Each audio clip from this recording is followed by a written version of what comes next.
Think of fossil fuels and the climate crisis as the evil twins of injustice. Across the United States and across the world, fossil fuel developments like refineries and pipelines that poison the air, poison the water and soil, they don't get built in the fancy parts of town.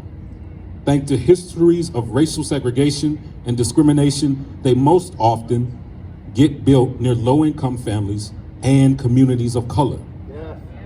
Someone say justice is an action word.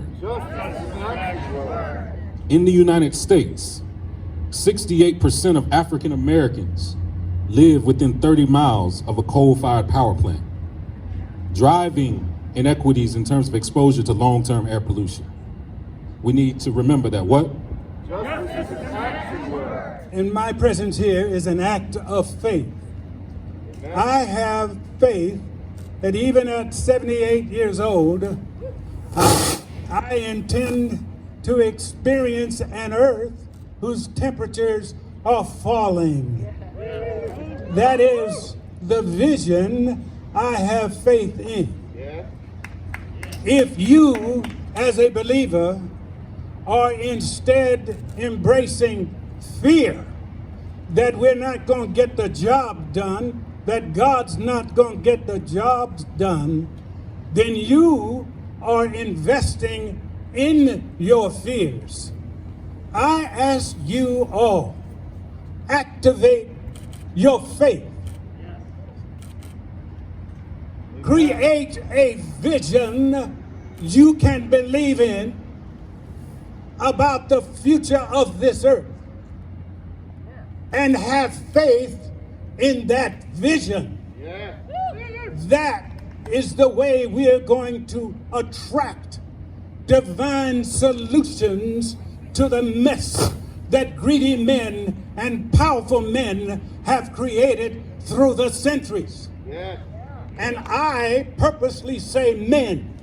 Women didn't get us here. And don't you take the blame on your backs, because you didn't do it. The word of God is very clear. God, who loved us even before the foundation of the world, created us for such a time as this.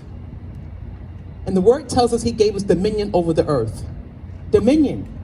We have power over the entire earth.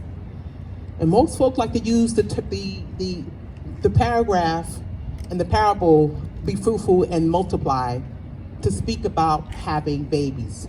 But that also talks about agriculture. The fact is we're supposed to be growing.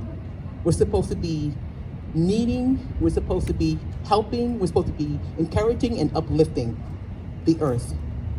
And we have failed.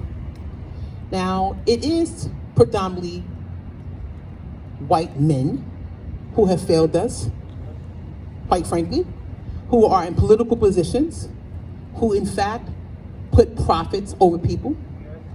But all of us, each of us have a responsibility to do our part. We cannot say we love God, but we don't love people. And love is an action word. And so what action are we taking?